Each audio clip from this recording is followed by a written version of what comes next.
Hello everyone, this is John. I warmly welcome you all to John's English Academy. ఈ రోజు సెషన్లో మనం ఆర్టికల్స్కి సంబంధించినటువంటి ఆల్ ఇంపార్టెంట్ క్వశ్చన్స్ని చూద్దాం.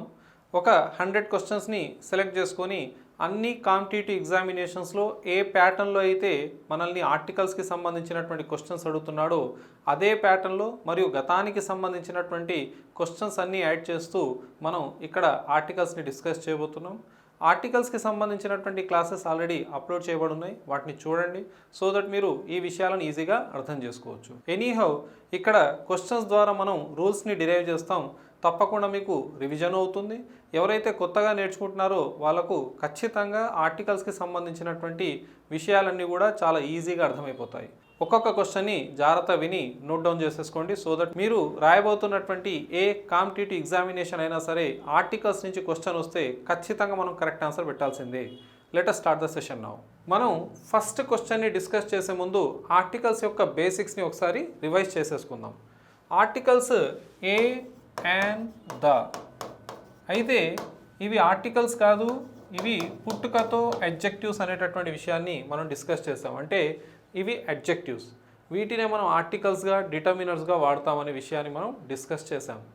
అయితే ఇక్కడ ఏ అండ్ దాలను మనం రెండు రకాలుగా డివైడ్ చేసాం. ఒకటి ఇండెఫినెట్ ఆర్టికల్స్గా, రెండు డెఫినెట్ ఆర్టికల్గా. ఓకే, ఇండెఫినెట్ ఆర్టికల్స్ ఏంటి? ఏ మరియు అండ్. డెఫినెట్ ఆర్టికల్ ఏంటి? ద. ఇప్పుడు ఒక బేసిక్ క్వశ్చన్ మిమ్మల్ని అడుగుతాను, ఆన్సర్ ఇవ్వండి. ఏ అండ్ యొక్క మీనింగ్ ఏంటి? ఒక అనేటటువంటి ఆన్సర్ మీరు ఇచ్చారు. అయితే ఏ మరియు యాన్లు ఒక అనే మీనింగ్ ఇస్తాయి, కానీ ఒరిజినల్గా ఏ కామా యాన్ యొక్క మీనింగ్ ఏదైతే ఉందో అది ఎనీ అని గుర్తుపెట్టుకోండి. ఏ లేదా యాన్ యొక్క ఒరిజినల్ మీనింగ్ ఎనీ. ఒక, ఇట్ ఈజ్ ఏ మార్కర్ అన్నాను, ఇది ఒక మార్కర్ అని తెలుగులో దీన్ని ట్రాన్స్లేట్ చేసాం. మరి ఒక మార్కర్ అంటే ఖచ్చితంగా డెఫినెట్గా చెప్తున్నట్టు వస్తుంది కదా. ఒక అంటే ఒక రకమైనటువంటి ఖచ్చితత్వంతో చెప్తున్నాం కదా. మరి అలాంటప్పుడు ఏ ఇండెఫినెట్ ఎందుకు అయిందనే డౌట్ వస్తుంది మీకు. ఏ మరియు యాన్లను ఇండెఫినెట్ అనడానికి కారణం ఏంటంటే వాటి original meaning any. It is a marker, it is any marker, this nothing to speak about it. దీని గురించి పెద్ద మాట్లాడడానికి ఏం లేదు. It is any marker. దీన్ని స్పెసిఫై చేస్తే it is the marker which I use. ఈ మార్కరే నేను వాడతాను. అందుకే దా యొక్క మీనింగ్ ఏంటంటే దిస్ లేదా దట్ అని గుర్తుపెట్టుకోండి. అంటే ఈ మార్కరే నేను వాడతాను, ఆ మార్కరే నేను వాడతానని డెఫినెట్గా సూచిస్తూ ఖచ్చితంగా చెప్తున్నాం కాబట్టి దాన్ని డెఫినెట్ ఆర్టికల్ అంటారు. అయితే ఏ మరియు యాన్లను సింగులర్స్ ముందు వాడాలి, దాని సింగులర్స్ ప్లూరల్స్ ముందు కూడా వాడాలని నేర్చుకున్నాం. ఏ మరియు యాన్లను కేవలం కౌంటబుల్స్ ముందే వాడాలి, లెక్కించడానికి వీలున్న వాటి ముందు. దాని కౌంటబుల్స్ ముందు, అన్కౌంటబుల్స్ ముందు కూడా వాడవచ్చు. ఏ కామా యాన్లను అన్కౌంటబుల్స్ ముందు వాడలేము. మరి దాని దిస్ దట్ అంటున్నామంటే దిస్ దట్ ఏకవచనాలను సూచిస్తాయి. దా ప్లూరల్ని సూచించినప్పుడు దీని మీనింగే దీస్ దోస్గా కూడా మారుతుంది. ఓకేనా? The students who attended the conference spoke very well. The students who attended the conference అంటే those students who attended the conference అన్నట్టు. ఆ దా యొక్క మీనింగ్ ఏంటి అక్కడ? దోస్ అని. సో దా అనేది దిస్ దట్ ఏకవచనం ముందు పెడితే, అదే దా బహువచనం ముందుంటే దీస్ లేదా దోస్ అనేటటువంటి మీనింగ్ని ఇస్తుంది. ఖచ్చితత్వాన్ని సూచిస్తుంది. ఇది అది అని చెప్తున్నాం కాబట్టి డెఫినెట్ ఆర్టికల్ అయిపోయింది. దాన్ని గుర్తుపెట్టుకోండి. ఇప్పుడు చెప్పండి, ఏ యాన్లను ఎందుకు ఇండెఫినెట్ ఆర్టికల్స్ అంటాం?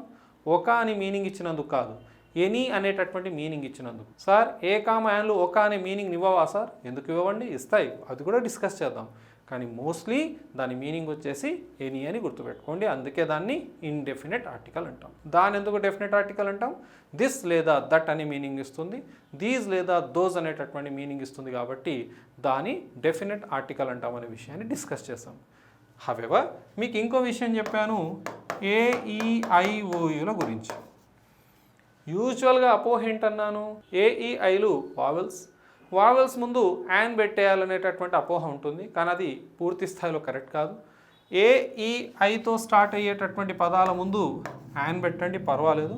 1-2 పదాల గురించి డిస్కస్ చేసాం గతంలో. యూరోపియన్ అని, యూకలిప్టస్ ట్రీ అని, యూలజీ అనేటటువంటి పదాలను డిస్కస్ చేసాం. అవి ఈతో స్టార్ట్ అయినప్పటికీ అక్కడ యూగా పలుకుతుంది కాబట్టి ఏ రాసామనే విషయాన్ని గతంలో క్లాసెస్లో నేర్చుకున్నాం. ఇక్కడ యూతో జాగ్రత్తగా ఉండాలని చెప్పాను. ఓ అనేది వాగా పలికిన, యు అనేది యూగా పలికితే అది కాన్సోనెంట్ సౌండ్ అవుతుంది. ఏ రాయాలి అలాంటి పదాల ముందు అని ఆల్రెడీ డిస్కస్ చేసాం. ఓ గనక ఓ సౌండ్ లేదా ఆ సౌండ్ ఇచ్చినప్పుడు, యు గనక ఆ సౌండ్ ఇచ్చినప్పుడు అది వావెల్ సౌండ్ అవుతుంది. యాన్ రాయాలనేటటువంటి విషయాన్ని మనం డిస్కస్ చేసాం. ఉదాహరణకు ఇక్కడ ఓ వాగా పలకడానికి మనకు వి లేదా డబ్ల్యూ అనేటటువంటి సౌండ్ ఉపయోగపడుతుంది. యూగా పలకడానికి వై అనేటటువంటి సౌండ్ ఉపయోగపడుతుంది. కాబట్టి ఇవి కాన్సోనెంట్స్ కదా, ఇచ్చేవి కూడా కాన్సోనెంట్ సౌండ్సే కాబట్టి అవి వావెల్స్ అయినప్పటికీ కాన్సోనెంట్ సౌండ్స్ ఇస్తున్నాయి కాబట్టి ఏ రాస్తున్నాం. ఓ వాగా, యూగా పలికితే ఏ రాయాలి, ఓ కామా యూలు ఆగా పలికితే యాన్ రాయాలి. అది ఒక వావెల్ సౌండ్ అని మనం గుర్తుపెట్టుకోవాలి. ఐలతోటి పెద్దగా ఇబ్బంది కాదు. ఈ విషయాన్ని ఎలాబరేటెడ్గా నేను ఆల్రెడీ ఎక్స్ప్లెయిన్ చేశాను. ఆ క్లాస్ వినాలంటే డిస్క్రిప్షన్లో లింక్ ఉంటుంది, లేదా పైన ఉన్నటువంటి ఐ బటన్ని ప్రెస్ చేసిన ఆర్టికల్స్ యొక్క బేసిక్స్ అన్నీ కూడాను రూల్ ప్రకారం అన్నీ నేర్చుకోవచ్చు. డన్. హవెవర్ ఇక్కడ మనం ఒకసారి ఈ విషయాలను డిస్కస్ చేస్తే 1 రూపీ కాయిన్ అన్నప్పుడు ఓ ఎలా పలుకుతుంది, వాగా పలుకుతుంది కాబట్టి ఏం రాయాలి, ఏ 1 రూపీ కాయిన్, ఏ 1 eyed beggar. ఈ విషయాలను మనం డిస్కస్ చేసాం ఆల్రెడీ. యూగా పలుకుతుంటే అంటే ఉదాహరణకు యూనిఫామ్, యు అనేటటువంటిది యూగానే పలికింది కాబట్టి ఏ రాస్తాం. అంబ్రెల్లాలో యు ఆగా పలుకుతుంది కాబట్టి యాన్ అంబ్రెల్లా అని రాస్తాం. ఇవి బేసిక్స్. ఎప్పుడైనా సరే ఒక అంశం యొక్క బేసిక్స్ని మనం నెగ్లెక్ట్ చేయడానికి వీల్లేదు. నేను ఇక్కడ మీకు రూల్స్ లేదంటే దానికి సంబంధించినటువంటి విషయాలు కాదు, బిట్స్ని ఎక్స్ప్లెయిన్ చేస్తున్నాను. బట్ మనం స్టార్ట్ చేసే ముందు కొంచెం ఈ విషయాలపైన అవగాహన పెంచుకొని క్లాస్ని స్టార్ట్ చేస్తే it becomes easy for me to explain and it is easy for you to understand అనే విషయాన్ని గుర్తుపెట్టుకోండి. However let us see the first question. I saw A dog. నేను ఒక కుక్కను చూసాను, ఏదో ఒక కుక్క, ఎనీ డాగ్. ఇప్పుడు డాష్ డాగ్ వాజ్ బాకింగ్, ఆ కుక్కే మొరుగుతూ ఉంది. ఆ అంటే దిస్ లేదా దట్ అనేటటువంటి మీనింగ్లో ఆ కుక్క అంటే దట్ డాగ్. డన్. సో దీని ముందు మనం రాయాల్సింది ద. రూల్ ఏంటి, the is used with repeated nouns అని గుర్తుపెట్టుకోండి. ఏంటి సార్, డాగ్ అనే పదం మళ్ళీ రిపీట్ అయింది, రిపీట్ అయిన దాని ముందు దా రాయాలి. సార్ దీని ముందు ఏం రాయాలి, సౌండ్ని బట్టి ఏ అయినా రాయండి, యాన్ అయినా రాయండి. డి కాన్సోనెంట్ సౌండ్ ఇస్తుంది కాబట్టి ఏ రాసాం. సో రిపీటెడ్ నౌన్స్ ముందు దా రాయాలనేటటువంటి రూల్ ఈ క్వశ్చన్ ద్వారా మనం నేర్చుకుంటాం. Done. It is a marker. ఓకేనా, it is a marker, full stop పెట్టాను. ఓకేనా. Dash marker is not working. It is a marker, ఇది ఒక మార్కర్, ఈ మార్కర్ పనిచేయట్లేదు, మార్కర్ మళ్ళీ రిపీట్ అయింది కాబట్టి దాని ముందు ద మార్కర్ అని రాయాలి. It is a marker, full stop, the marker is not working. Done. ఇలా రిపీటెడ్ నౌన్ ముందు ద రాయాలి. ఒకసారి వీలైతే చూసేసుకోండి, అంత అర్థం చేసేసుకోండి. మనం నెక్స్ట్ క్వశ్చన్లోకి వెళ్ళిపోదాం. దానికంటే ముందు దీని ఆన్సర్ ఎక్కడ ఉంది, see the. Done. Let us see the next question. Dash Amazon is dash largest river. ఇందులో 2 రూల్స్ కవర్ చేయబడుతున్నాయి. ఒకటి, అమెజాన్ అనేటటువంటిది name of the river. Names of the reverse ముందు దా రాయాలి, గుర్తుందా. ఓషన్స్ ముందు దా రాయాలి, ఓషియన్స్ అనొద్దు, ఓషన్స్. తర్వాత సీస్ పేర్ల ముందు దా రాయాలి, బేస్ పేర్ల ముందు దా రాయాలి, రివర్స్ పేర్ల ముందు దా రాయాలనేటటువంటి విషయాన్ని ఆల్రెడీ డిస్కస్ చేసాం. వాటర్ ఫాల్స్, డ్యామ్స్, వీటి పేర్ల ముందు కూడా దాని రాయాలనేటటువంటి విషయాన్ని మనం ఆల్రెడీ డిస్కస్ చేసాం. ఓకేనా. Oceans, seas, bays, rivers. So ఇక్కడ Amazon is name of the river, so ఇక్కడ దా రాసాం. The Amazon is dash largest river. Largest అనేటటువంటిది సూపర్లేటివ్ డిగ్రీ, గుర్తుందా. సూపర్లేటివ్ డిగ్రీ అడ్జెక్టివ్ ముందు మనం దా రాస్తాం. ఉదాహరణకు ద లార్జెస్ట్ రివర్. ఒక విషయాన్ని బాగా గుర్తుపెట్టుకోండి, ఇక్కడ ద లార్జెస్ట్ రివర్, ఇందులో నౌన్ ఎక్కడుందో చెప్పండి, గుడ్ రివర్. ఈ రివర్ని డిఫైన్ చేయడం కోసం ఎన్ని అడ్జెక్టివ్స్ వాడబడ్డాయి చూడండి. 1 అని వస్తే రాంగ్, 2 అడ్జెక్టివ్స్ వాడబడ్డాయి. దా కూడా అడ్జెక్టివ్ కదా, దాన్నే ఆర్టికల్ కూడా అంటున్నాం. లార్జెస్ట్ సూపర్లేటివ్ డిగ్రీ అడ్జెక్టివ్ కదా, సో ఇప్పుడు ఈ దా లార్జెస్ట్ది కాదు, రివర్ని సూచిస్తుంది. ఈ లార్జెస్ట్ దాది కాదు, రివర్ని సూచిస్తుంది. ఏ అడ్జెక్టివ్ అయినా సరే నౌన్ కోసమే పనిచేస్తుంది అనే విషయాన్ని మర్చిపోకండి. అర్థమైందా? So the largest river, superlative degree ముందు దా రాయాలని గుర్తుపెట్టుకోండి. ఈ ఎక్స్ప్లెనేషన్ ఫర్దర్గా ఉపయోగపడుతుంది మనకు. So the Amazon is the largest river. So మన ఆన్సర్ సి అవుతుంది. The Amazon is the largest river. So మనం ఫస్ట్ క్వశ్చన్ ద్వారా రిపీటెడ్ నౌన్స్ ముందు దా రాయాలని, తర్వాత రివర్స్ పేర్ల ముందు దా రాయాలి, సూపర్లేటివ్ డిగ్రీ అడ్జెక్టివ్స్ ముందు కూడా దా రాయాలి. ఎక్సెప్షన్స్ ఉంటాయండి, ఇంకా లోతుగా డిస్కస్ చేస్తూ ఉంటే చాలా అంశాలను మనం నేర్చుకోవచ్చు. నెక్స్ట్ క్వశ్చన్ చూద్దాం. Find the incorrect sentence. ఇలాంటిది వచ్చినప్పుడు కొంచెం జాగ్రత్త ఉండాలి. ఇన్కరెక్ట్ కావాలి, కరెక్ట్ కాదు. Okay. A Shylock is living in my neighbourhood. చాలా జాగ్రత్తగా అర్థం చేసుకోవాల్సినటువంటి question. Sir Shylock is a name of A person కదా, నేమ్ ఆఫ్ ఏ పర్సన్ ముందు మనం ఏ ఆర్టికల్ని వాడకూడదు కదా. మరి ఇక్కడ ఏం సార్ ఏముంది? ఇక్కడ Shylock the merchant of Venice, William Shakespeare యొక్క రచన. మరి అందులో ఒక క్యారెక్టరే షైలాక్. షైలాక్ చాలా క్రూరుడు, అర్థమైందా? చాలా చాలా క్రూరుడు, స్వార్థపరుడు. అంటే షైలాక్ అనే వ్యక్తి గురించి కాదు, షైలాక్లో ఉన్న క్వాలిటీలను ఆపాదిస్తూ ఒక ప్రాపర్ నౌన్ని కామన్ నౌన్గా వాడబడుతూ మనం ఇక్కడ షైలాక్ని తీసుకోవడం జరిగింది. అదొక ప్రాపర్ నౌన్, పర్టికులర్ నేమే, దాన్ని కామన్ క్వాలిటీస్ని ఆపాదిస్తూ మనం షైలాక్ని కామన్ నౌన్గా వాడతాము. అలాంటప్పుడు మీరు ఇక్కడ ఏ వాడవచ్చు. మా ఇంటి దగ్గర ఓ షైలాక్ ఉంటాడు. A Shylock is living in my neighbourhood. ఇది correct sentence. Next, he is a Vikramaditya. వినడానికి విడ్డూరంగా ఉంటుంది. అతడు ఒక విక్రమాదిత్య లాంటి వాడు అనేది దాంట్లో ఉన్నటువంటి అర్థం. ఉదాహరణకు నేను కొన్ని వాక్యాలు రాస్తాను చూడండి. హీ ఈజ్ చిరంజీవి అంటే అతడు వచ్చాడు, ఆయన పేరు చిరంజీవి, లేదా ఒరిజినల్గానే చిరంజీవి వచ్చాడు అనుకుందాం, చిరంజీవి. ఓకేనా? హీ ఈజ్ ఏ చిరంజీవి అంటే అతడు ఒక చిరంజీవి లాంటి వాడు. అంటే చిరంజీవి గారిలో ఉన్నటువంటి అన్ని క్వాలిటీస్ ఆ వ్యక్తిలో ఉన్నాయని సూచించడం కోసం ఇక్కడ వ్యక్తిని కాదు, అతనిలో ఉన్న క్వాలిటీస్ని మనం తీసుకొని హీ ఈజ్ ఏ చిరంజీవి అనాలి. సార్ హీ ఈజ్ చిరంజీవి అంటే ఒరిజినల్గా చిరంజీవి అనే వ్యక్తి పేరైనా కావచ్చు, లేదా చిరంజీవి గారే వచ్చిరన్నట్టు. He is Chiranjeevi. He is a Chiranjeevi అంటే అతనిలో చిరంజీవికి సంబంధించినటువంటి క్వాలిటీస్ ఉన్నాయని అర్థం. దీన్ని ఇలా కూడా రాయొచ్చు. He is a Chiranjeevi of our class అని రాసాము అనుకుందాం. దెన్ ఇలా కూడా మనల్ని ఎగ్జామ్లో అడుగుతాడు. ఇది కరెక్టా? తప్పు. అతడు మా క్లాసుకే చిరంజీవి లాంటి వాడు. ఒక చిరంజీవి అనేటటువంటి అతడు ఒక చిరంజీవి లాంటి వాడు అనే మీనింగ్ రాదు. ఇక్కడ దా చిరంజీవి అని పెట్టాలి.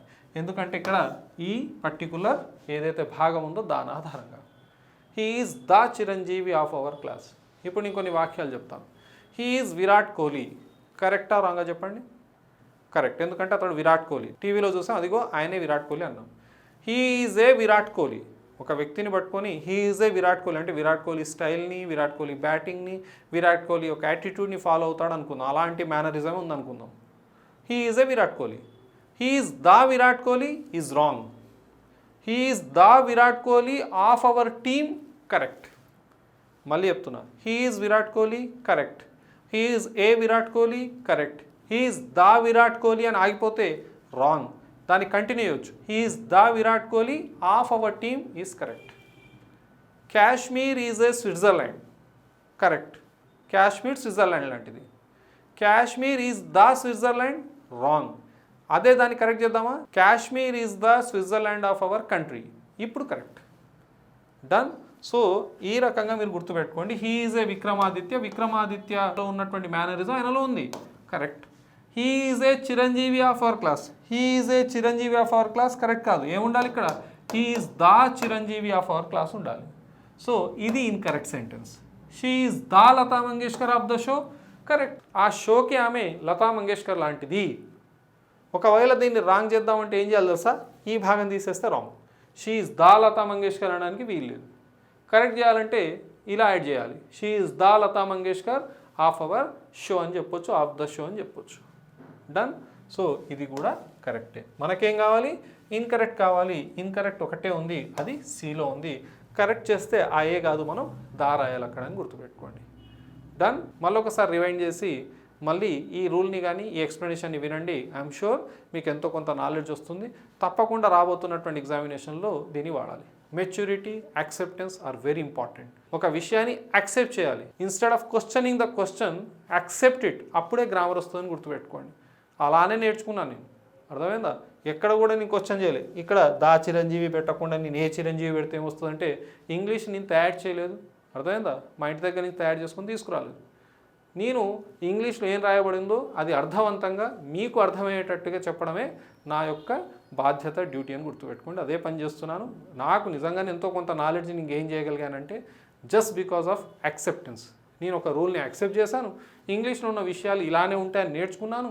దాన్ని ఏం క్వశ్చన్ చేయలేదు, అలానే నేర్చుకున్నాను. ఎస్, డౌట్స్ ఉంటాయి. ఆ డౌట్ రాకూడదని నేను ఎక్స్ప్లెయిన్ చేసేటప్పుడే మీకు వచ్చే డౌట్స్ అన్నీ కూడాను రేస్ చేసేసి నేనే దాన్ని క్లారిఫై చేసేస్తూ ఉంటాను, సో దట్ మీకు ఎలాంటి డౌట్ ఉండకూడదని. నెక్స్ట్ క్వశ్చన్ చూద్దాం. I like to play dash guitar. మీకు గుర్తుందా? ఏదైనా ఒక మ్యూజికల్ ఇన్స్ట్రుమెంట్ ముందు ఏ ఆర్టికల్ అయినా పెట్టుకోండి, అర్థమైందా? కానీ ప్లే అనే పదం వస్తే మాత్రం ఆ మ్యూజికల్ ఇన్స్ట్రుమెంట్ పేరు ముందు ఏం రాయాలని చెప్పాను? దా రాయాలి. ఉదాహరణకు గిటార్ ముందు దానే రాయాలా? అక్కర్లే. ఇట్ ఈజ్ ఏ గిటార్ అంటే ఇది ఎనీ గిటార్, ఏ గిటార్ అయినా కావచ్చు, ఏ పెట్టండి, నో ఇష్యూస్. అర్థమైందా? కానీ ప్లే అనే పదం వస్తే మాత్రం ఇక్కడ ఏ పెట్టడానికి వీల్లేదు, దానే రాయాలి. ప్లే కానీ, ప్లేడ్ కానీ, ప్లేయింగ్ కానీ, ఓకేనా? ఏ పదం వచ్చినా ప్లేకి సంబంధించి మనం ఆ మ్యూజికల్ ఇన్స్ట్రుమెంట్ ముందు దా రాయాలి. 10th క్లాస్ టెక్స్ట్ బుక్లో మ్యూజికల్ ఇన్స్ట్రుమెంట్స్ పేరు ముందు దా రాయాలని కొంచెం పూర్తి ఎక్స్ప్లెనేషన్ ఆఫ్ ద రూల్ ఇవ్వలేదండి. చాలామంది కన్ఫ్యూజ్ అవుతారు. మ్యూజికల్ ఇన్స్ట్రుమెంట్ కనబడగానే దా పెట్టేద్దామని. ప్లే అనే పదం కనబడ్డప్పుడు పెట్టండి. అదే టెక్స్ట్ బుక్లో మనకు తర్వాత ఎగ్జాంపుల్స్ ఇస్తూ ఆ ఎగ్జాంపుల్లో ప్లే అనే పదం పెట్టాడు. దాని ద్వారా మనకు అర్థం చేసుకోవాలి, ఓహో అక్కడ మిస్ప్రింట్ అయి ఉండొచ్చు, లేదా మిస్ కావచ్చు, ఆ పూర్తి రూల్ని ఇవ్వకపోవచ్చు అని. డన్. మ్యూజికల్ ఇన్స్ట్రుమెంట్ పేర్ల ముందు దా రాయాలి, in the means of play only అని గుర్తుపెట్టుకోండి. ప్లే అనే పదం కనబడాలి. నెక్స్ట్ క్వశ్చన్ చూద్దాం. మన ఆన్సర్ వచ్చేసి దా అని గుర్తుపెట్టుకోండి. చాలా ఈజీ క్వశ్చన్ అండి. అయితే ఎగ్జామ్లో వచ్చే ఏ క్వశ్చన్ కూడా చిన్నది కాదు, అది బేసిక్ కాదు, అది మనకు ఉద్యోగాన్ని ఇస్తుంది. నెగ్లిజెన్స్ పనికిరాదు, చిన్నదే. But let us discuss. Osmania is dash university. మీ ప్లేస్లో నేను ఉంటే ఫస్ట్ ఏం చేస్తాను అంటే యూనివర్సిటీ స్పెల్లింగ్ కూడా అబ్జర్వ్ చేస్తాను. అది CITY కాదు, SITYతో వస్తుంది. గతంలో మెగా డిఎస్సిలో, ఓకేనా, ఇప్పుడు కాదు, 2019లో వచ్చినటువంటి డిఎస్సిలో అడగబడ్డటువంటి స్పెల్లింగ్. యూనివర్సిటీ ఎస్తో వస్తుంది. ఇప్పుడు AEIOUలలో మనం కొంచెం జాగ్రత్తగా చూడాల్సినటువంటి ప్రొనౌన్సియేషన్ ఓ కామ యూది. ఒకవేళ యూ గనక యూగానే పలికితే, ఓ వాగా పలికినా యూగా పలికినా ఏం రాయాలని చెప్పాను? A. So Osmania is a university, ఓకేనా? అదే university, Osmania is a university. చాలా అదే university Osmania is the university అని అన్నప్పుడు అదొక్కటే కాదు కదండి, మొత్తం ప్రపంచంలో చాలా యూనివర్సిటీస్ ఉన్నాయి కదా, అందులో ఒక యూనివర్సిటీయే Osmania. As I told you, a మరియు యాన్లు ఎనీ అనేటటువంటి మీనింగ్ని ఇస్తాయి. తక్కువ సందర్భాల్లో ఏ అనేటటువంటి మీనింగ్ని కూడా ఇస్తాయి, అంటే ఒక అనేటటువంటి మీనింగ్ని కూడా ఇస్తాయి. అలాంటి కోవలోకి ఈ బిట్ వస్తుందని గమనించండి. నెక్స్ట్ క్వశ్చన్ చూద్దాం. ఇక్కడ దీని ఆన్సర్ వచ్చేసి Osmania is a university. Tagore received dash Nobel prize in 1913 for literature. First ఈ ప్రొనౌన్సియేషన్ని సరి చేసుకోండి. దీన్ని పలకండి, ఇది నోబుల్ కాదు, ఓకేనా? దీని ప్రొనౌన్సియేషన్ వచ్చేసి నోబెల్. ఆల్ఫ్రెడ్ నోబెల్ పేరు. నోబుల్ అంటే ఇది, నోబుల్ అంటే దయగల, బాగా చదువుకున్న, ఓకేనా? మరి నోబుల్కి నోబెల్కి తేడా లేదండి. Nobel is the right pronunciation. Done. A awards అయినా, ప్రైజ్ల ముందైనా సరే, టైటిల్స్ ముందైనా సరే మనం దా రాయాలని డిస్కస్ చేసాం. The Nobel prize. Done. Tagore received the Nobel prize in 1913 for literature for the Gitanjali. Gitanjali అనేటటువంటి పుస్తకం గాను, కవితల సంపుటిక, దానికి గాను ఆయనకు ఏమొచ్చింది? ద నోబెల్ ప్రైజ్ వచ్చిందని గమనించాలి. డన్. ద గీతాంజలి ఎందుకు వాడడం గుర్తుందా? పాపులర్ బుక్స్ ముందు దా రాయాలనే విషయాన్ని కూడా మనం ఆల్రెడీ నేర్చుకొని ఉన్నాం. నెక్స్ట్ క్వశ్చన్ చూద్దాం. దీని ఆన్సర్ ఏమవుతుంది? సి అవుతుంది. The dash sun is dash star. Unique nouns ముందు దా రాయాలనే విషయాన్ని డిస్కస్ చేసాం. సన్ కానీ, మూన్ కానీ, ఎర్త్ కానీ, ఓకేనా, స్కై కానీ, ఇలాంటి యునీక్ నౌన్స్ ముందు మనం దా రాయాలి. ఇంకో విషయం గుర్తుపెట్టుకోండి, స్టార్స్ అని మెన్షన్ చేస్తే దాని ముందు దా రాయాలి. స్టార్ అని మెన్షన్ చేసినప్పుడు దాని ముందు మీరు ఏ రాయాలి. ఓకేనా. స్టార్స్ అని మెన్షన్ చేస్తే ద స్టార్స్ అని చెప్పండి. స్టార్ అని మెన్షన్ చేస్తే ఏ స్టార్ అని అనవచ్చు. సార్ అది కూడా యూనికే కాదు సార్ అంటే అవునండి యూనికే, అయినప్పటికీ మనం ఏ స్టార్ అనవచ్చు. స్పెసిఫై చేస్తే అదే స్టార్ ముందు దా రాయొచ్చు. That is entirely different context. Done. Sun unique noun కాబట్టి దా రాసాం. The sun is a star. So the comma a మన ఆన్సర్ ఆప్షన్ బిలో ఉందని గమనించండి. సార్ స్టార్స్ ముందు దా రాయాలన్నారు కదా సార్, అవునండి, కానీ అక్కడ స్టార్ ఉంది కాబట్టి ఏ రాసామని గమనించండి. డన్. నెక్స్ట్ క్వశ్చన్ చూద్దాం. ఈ క్వశ్చన్ కూడాను రిపీటెడ్ నౌన్స్ ముందు ఉందండి. I met dash lawyer yesterday and dash lawyer was famous in the city. So lawyer lawyer అనేటటువంటి పదం రిపీట్ అయింది. నేనేమన్నాను రిపీటెడ్ నౌన్ ముందే దా రాయాలి. సో లాయర్ ఫస్ట్ టైం ఇక్కడ వచ్చింది, రిపీట్ అయింది ఇక్కడ. సో దీని ముందు దా రాయాలి. ఫస్ట్ దాని ముందు ఏం రాయాలి, సౌండ్ని బట్టి ఏనో యానో రాయాలి. ఎల్ కాన్సోనెంట్ సౌండ్ ఇస్తుంది కాబట్టి a. So I met a lawyer yesterday and the lawyer was famous in the city అనేది దీని యొక్క కరెక్ట్ ఆన్సర్ అవుతుంది. సో ఎక్కడుంది a comma the, a comma the is your answer. Next question చూద్దాం. My brother is learning to play dash piano. Revision అవుతుందని ఈ question ఇచ్చాను. దీనికంటే ముందే మనం ఒక క్వశ్చన్లో ఈ విషయాన్ని డిస్కస్ చేయడం జరిగింది. ఓకే, అదే మ్యూజికల్ ఇన్స్ట్రుమెంట్స్కి సంబంధించి. డన్. ప్లే అనే పదం వచ్చింది, ఇక్కడ మ్యూజికల్ ఇన్స్ట్రుమెంట్ వచ్చింది. సో మ్యూజికల్ ఇన్స్ట్రుమెంట్ ప్లేతో వస్తే మనం రాయాల్సిన ఆన్సర్ దా అవుతుంది. సిమిలర్ బిట్ ఇక్కడ కూడా కనబడుతుంది చూడండి మీకు. ఓకే, ఇక్కడ మీరు అబ్జర్వ్ చేస్తే my brother is learning to play dash piano. Play ఉంది, పియానో ఉంది. మన ఆన్సర్ ఇక్కడ ఏముండాలి, దా ఉండాలని గమనించండి. Option C. Musical instruments in the means of play only, అప్పుడు మనం దా రాయాలి. నెక్స్ట్ క్వశ్చన్ చూద్దాం. Dash earth revolves round dash sun. Earth not earth. ఇది ఒక యూనిక్ నౌన్ కాబట్టి దా రాయాలి. ఆల్రెడీ దీనికంటే ముందు బిట్స్లోనే మనం డిస్కస్ చేసాం, సన్ కూడా యూనిక్ నౌన్ కాబట్టి దా రాయాలి. సో రెండింటి ముందు దా రాస్తున్నాం, ఆప్షన్ సి అవుతుంది. డన్. ఆల్రెడీ డిస్కస్ చేసినటువంటి అంశమే. నెక్స్ట్ క్వశ్చన్ చూద్దాం. I have dash fever. చాలా ఇంపార్టెంట్ క్వశ్చన్. డిసీజెస్ ముందు ఏ ఆర్టికల్ కూడా రాయడానికి వీల్లేదు. డిసీజెస్ ముందు ఏ ఆర్టికల్ రాయడానికి వీల్లేదు. ఏ అంటే ఏ ఆర్టికల్ కూడా, ఏ రాయొద్దు, యాన్ రాయొద్దు, దా రాయొద్దు అని చెబుతూనే రాస్తాను చూడండి. He is dash cancer patient. ఇప్పుడు దీని ముందు ఏ రాయాలి. He is A cancer patient. Sir cancer అనేటటువంటిది ఒక డిసీజ్ కదా, ఏ ఆర్టికల్ రాయకూడదు అన్నారు కదా అంటే ఇక్కడ నేను ఏ రాసింది క్యాన్సర్ కోసం కాదు, ఏ పేషెంట్ని సూచిస్తుంది. అర్థమైందా. క్యాన్సర్ ఒక నౌన్ కదా, ఇది ఈ పేషెంట్ అనే నౌన్ ముందు వచ్చింది కాబట్టి ఈ క్యాన్సర్ అనేది అడ్జెక్టివ్ అవుతుంది. సార్ పేరు అడ్జెక్టివ్ వద్దా, ఎందుకు కాదు. ఉదాహరణకు వరల్డ్ ఫేమస్ షో ఉంది ఇండియాది, the Kapil Sharma show. Kapil Sharma is name of the person. దీని ముందు ఏ ఆర్టికల్ ఉండొద్దు. ఇక్కడ దా ఎందుకు ఉంది, ఎందుకంటే కపిల్ శర్మ నౌన్గా వాడబడలేదు. ఈ దా షోని సూచిస్తుంది, కపిల్ శర్మ కూడా షోని సూచిస్తుంది. ఈ కపిల్ శర్మ అనే పదం అడ్జెక్టివ్గా వాడబడుతుంది. ఈ దా అనేది ఎలాగో అడ్జెక్టివే. అందుకే చాలా సందర్భాల్లో మన ఊర్లో ఉన్నటువంటి స్కూల్ పేర్లను అబ్జర్వ్ చేసినప్పుడు డౌట్ వస్తుంది. ఉదాహరణకు ద హైదరాబాద్ పబ్లిక్ స్కూల్ అని మీరు వినే ఉంటారు. Hyderabad is name of the city కదా, ఎలాంటి ఆర్టికల్ పెట్టకూడదు. మరి దా ఎందుకు ఉంది సార్ అంటే ఈ దా హైదరాబాద్ది కాదు, ఈ దా స్కూల్ది. ఈ హైదరాబాద్ అనేటటువంటి నౌన్ కాదు, ఇది ఒక అడ్జెక్టివ్గా వాడబడింది. ఈ దా కూడా అడ్జెక్టివే. పబ్లిక్ ఇది కూడా అడ్జెక్టివే. కేవలం ఒకటే నౌన్ ఉంది, స్కూల్. అందుకే ఈ విషయాన్ని ఏం చేశానంటే జస్ట్ మీకు ఇలా టూకి ఒక దగ్గర రాశాను, రాసేసి మీకు మళ్ళీ ఎక్స్ప్లెయిన్ చేస్తానని చెప్పాను చూడండి. అది ఎక్కడ చూద్దామా, ఇక్కడ చూడండి. ద లార్జెస్ట్ రివర్లో ఈ దా ఈ అడ్జెక్టివ్ కోసం పనిచేయట్లే, ఈ రివర్ కోసం పనిచేస్తుంది. అంటే నేను అడ్జెక్టివ్ అంటే పక్కకే ఉండాలనుకున్నాను సార్ అంటే ఎందుకు లేదు, ఇక్కడ ఉంది కదా.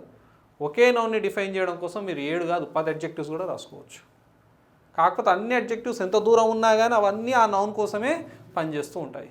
మీరు ఎక్కడో కూర్చొని ఉన్నారండి, మీరు శ్రీకాకుళం నుంచి చిత్తూరు తెలంగాణలో ఎక్కడెక్కడో కూర్చొని ఉన్నారు. ఈ ఛానల్ని మీరు ఎక్కడైనా కూర్చొని చూస్తూ ఉండొచ్చు. నేను పనిచేసేది మీకోసమే, నేను ఎక్కడున్నా. అర్థమైందా. మీరు నౌను, నేను అడ్జెక్టివ్. ఒక అడ్జెక్టివ్ ఎక్కడ ప్లేస్ చేయబడింది కాదు, అది దేనికోసం పనిచేస్తుంది అనేది ఇంపార్టెంట్. ఓకేనా, గుర్తుండాలి. అదే విషయాన్ని ఇక్కడ మనం మళ్ళీ కొంచెం రివైజ్ చేసుకున్నాం. తప్పకుండా ఏదైనా సరే ఒక విషయం ఎక్స్ప్లెయిన్ చేస్తున్నప్పుడు maturity is important, acceptance is important. ఒక విషయాన్ని మీరు పదే పదే అర్థం చేసుకుంటే ఈజీ అవుతుంది. హవెవర్ ఈ విషయం చెప్పడానికి కారణం ఏంటంటే క్యాన్సర్ తర్వాత నేను ఓన్లీ క్యాన్సర్ అని మెన్షన్ చేసాం, ఇది ఒక నౌన్. ఏ డిసీజ్ ముందు కూడా ఈ ఆర్టికల్ పెట్టకూడదు. కానీ ఇలా మనం క్యాన్సర్ అనే దాన్ని నౌన్గా కాకుండా అడ్జెక్టివ్గా మార్చుకుంటే దాని ముందు వస్తుంది, కానీ అది దీనిది కాదు, దాని తర్వాత ఉన్నటువంటి నౌన్ కోసం పనిచేస్తుంది. ఏ కలరా పేషెంట్, ఓకేనా అన్నప్పుడు చెప్పండి ఏదేంది, కలరాదా పేషెంట్దా? గుడ్, పేషెంట్ది గుర్తుండాలి. Done.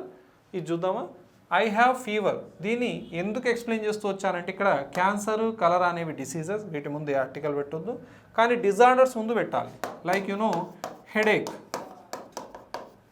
I have a headache, I have a stomach ache. Cold, I have a cold, ఇది కరెక్ట్. కానీ ఫీవర్ అనే పదం వస్తే మాత్రం ఏ ఆర్టికల్ పెట్టడానికి వీల్లేదు. అందుకే టెక్స్ట్ బుక్లో ఈ యొక్క ఎక్స్ప్లెనేషన్ కూడా ఇవ్వడం జరిగింది. సో ఫీవర్ అనే పదం వస్తే మాత్రం ఏ ఆర్టికల్ పెట్టకండి. A stomach ache, a headache, a cold అనవచ్చు.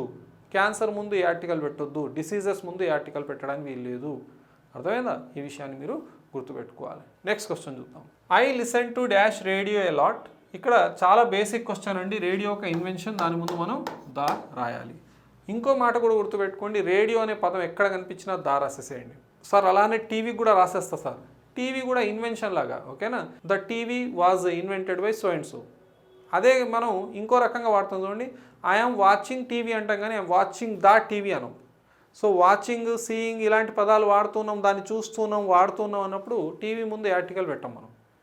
కానీ I'm listening to the radio, radio అనే పదం కనబడితే కళ్ళు మూసుకొని దారాయండి, నో ఇష్యూస్. టీవీ మాత్రం వాచింగ్ అనే పదం వస్తే మాత్రం టీవీ ముందు ఆర్టికల్ పెట్టకండి. ఫర్దర్ క్వశ్చన్స్లో కూడా చూద్దాం. హవెవర్ ఇప్పుడు చెప్పాను కదా, గుర్తుపెట్టుకోండి. నెక్స్ట్ క్వశ్చన్ చూద్దాం. ఇక్కడ దీని ఆన్సర్ వచ్చేసి I listen to the radio a lot. Next ఇంకో విషయం కూడా గుర్తుపెట్టుకోండి, ఇది లిజన్ కాదు, లిసన్, సాగా పలకాలి. Done. Next question, dash sky is blue. Sky ఒక యూనిక్ నౌన్ కాబట్టి దాని ముందు దా రాయాలి. వన్ ఆఫ్ ఇట్స్ కైండ్, ఒక యూనిక్ నౌన్, దా రాయాలి. నెక్స్ట్ క్వశ్చన్ తీసుకుందాం. Would you like to eat dash apple or dash banana. Text books నుంచి తీసుకున్నటువంటి యాజ్ ఇట్ ఈస్ క్వశ్చన్ అండి. However would you like to eat, apple ముందేమొస్తుంది and apple, banana ముందేమొస్తుంది, ఇది ఒక consonant sound కాబట్టి ఏ బనానా.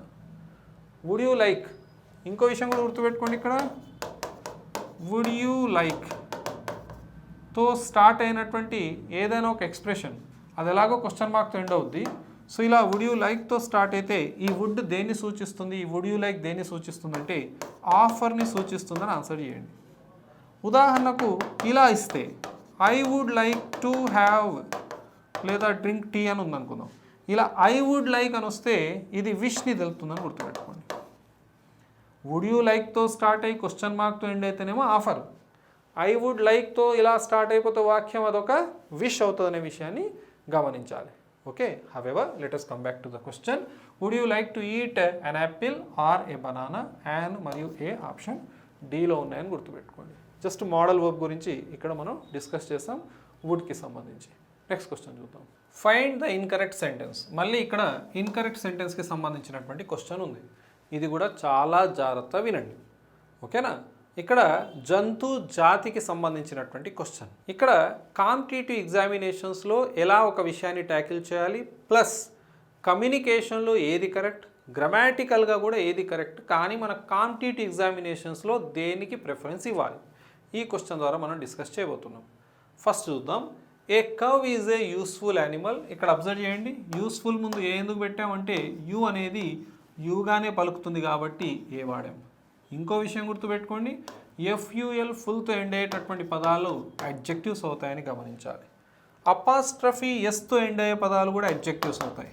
ఉదాహరణకు జాన్స్ ఇంగ్లీష్ అకాడమీ అని ఉంది, ఇందులో నౌన్ ఏంటి, అకాడమీ. ఇంగ్లీష్ అనేటటువంటిది లాంగ్వేజ్ నేమ్, నౌన్ కావాలి, కానీ ఈ నౌన్ని డిఫైన్ చేస్తుంది కాబట్టి మనం ఈ నౌన్ని అడ్జెక్టివ్గా వాడుకుంటున్నాం.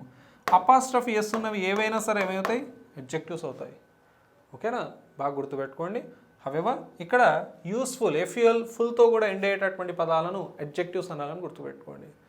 ఏ cow is a useful animal అంటే ఏ మీనింగ్ ఏంటి, any cow is a useful animal. A cow అయినా సరే useful animal, a holy animal కదా. Next the cow is a useful animal. నేను స్టాఫ్ సెలక్షన్లో ఉన్నటువంటి యాజ్ ఇట్ ఈస్ క్వశ్చన్ తీసుకొచ్చి మీ ముందు పెట్టాను. The cow is a useful animal. Already మీకు ఎక్స్ప్లెయిన్ చేశాను. ఒక యానిమల్ నేమ్ ముందు ఒక జంతు జాతిని సూచించడం కోసం మనం దాని ముందు దా రాస్తే అన్ని జంతువులకు అది ఆపాదించవచ్చు, ఆ పర్టికులర్ జాతికి చెందినవి. The tiger is a ferocious animal. All tigers are ferocious animals. The dog is a faithful animal. All dogs are faithful animals. A dog is a faithful animal. Any dog is a faithful animal.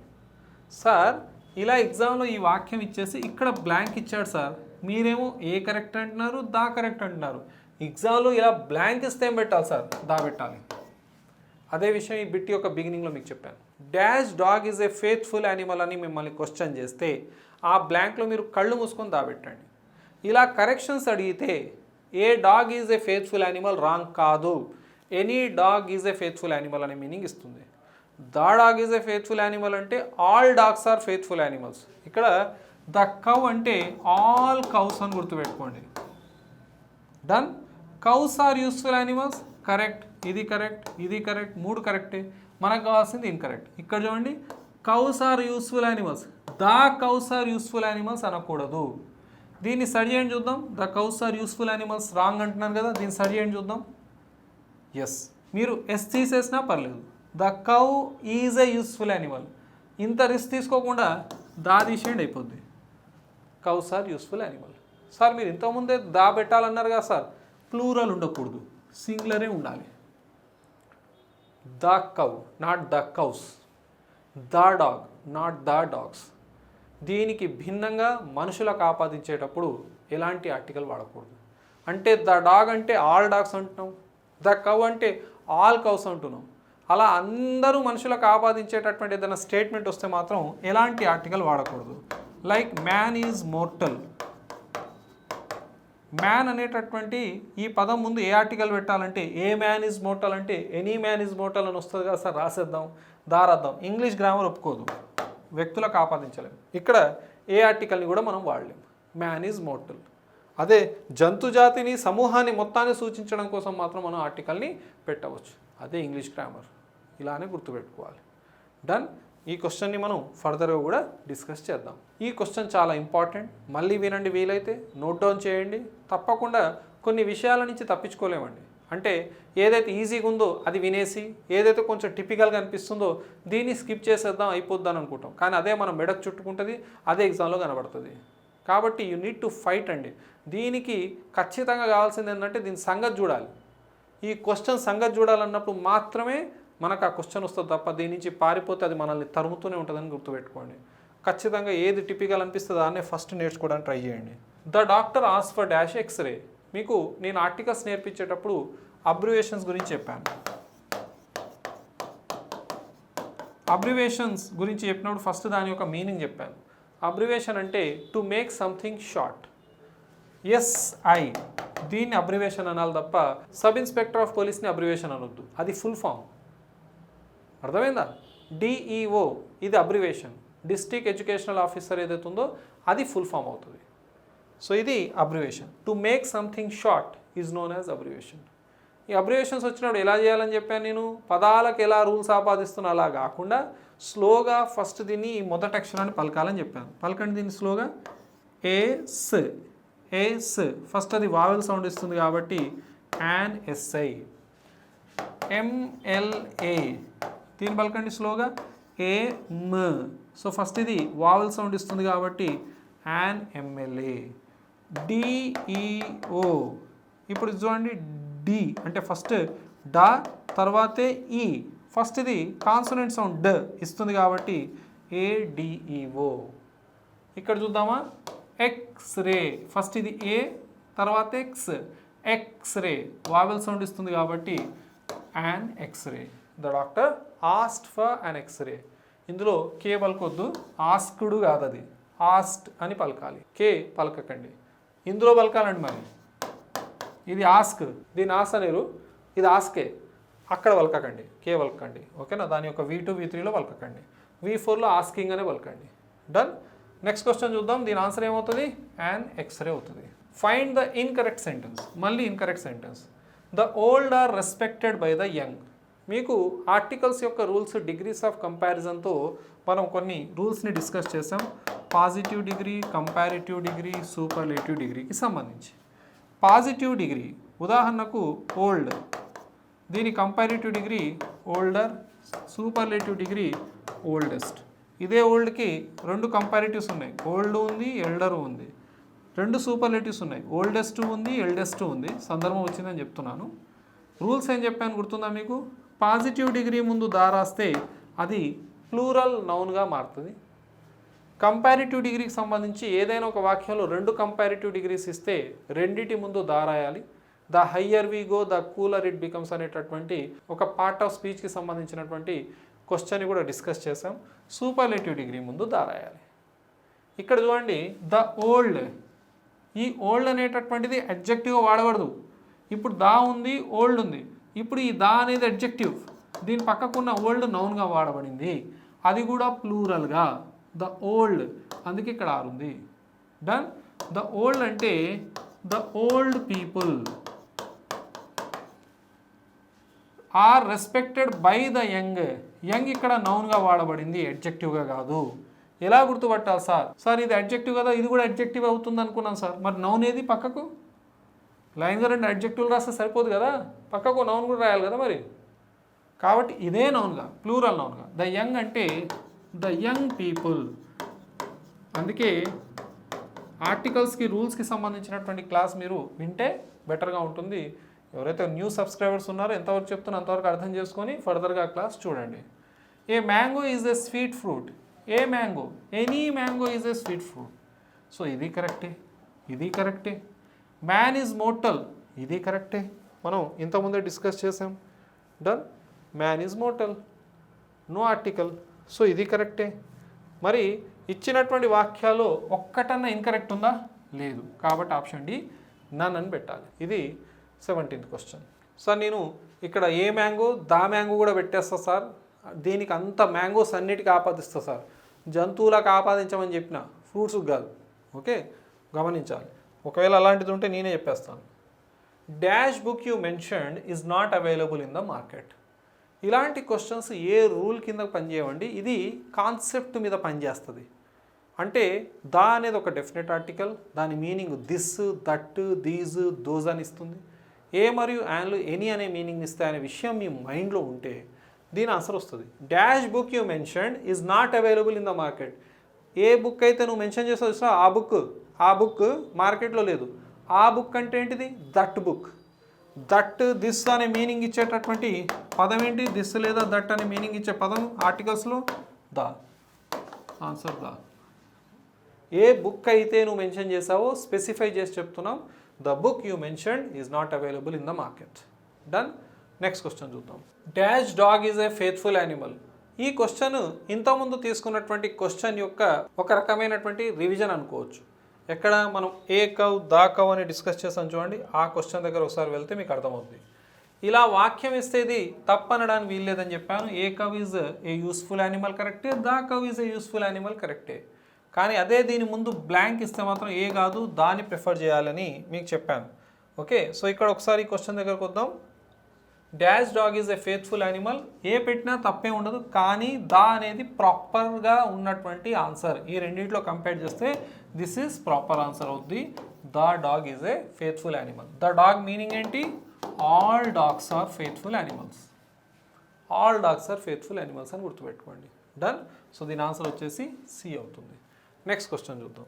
She is so weak dash student that she can't pass. ఇప్పుడు utmost మెచ్యూరిటీతో ఈ బిట్ని మీరు వినాలి, so that ఇది ఎగ్జామినేషన్లో వస్తే మనం ట్యాకిల్ చేయాలి. ఎందుకంటే ఇది సెంట్రల్ ఎగ్జామినేషన్స్లో వచ్చినటువంటి as it is question.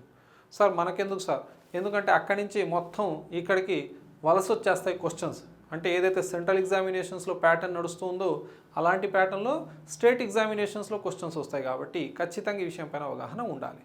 Done. She so weak dash student that she can't pass. Sir నాకు ఇది ఏదో కొంచెం స్ట్రక్చర్ కరెక్ట్ అనిపించట్లేదు సార్. అనిపించదు, ఎందుకంటే వినలేదు కదా. మనం ఏది వింటే అది కరెక్ట్, ఏది వినకుంటే అది కరెక్ట్ కాదనేటటువంటి అపోహలు ఉండిపోతాం. 100% కరెక్ట్ స్ట్రక్చర్. మీకు బాగా కరెక్ట్గా అనిపించాలంటే ఏం చేయండి అంటే మీరు స్టూడెంట్ అని తీసేసి చదవండి. ప్రాపర్గా అనిపిస్తుంది కదా.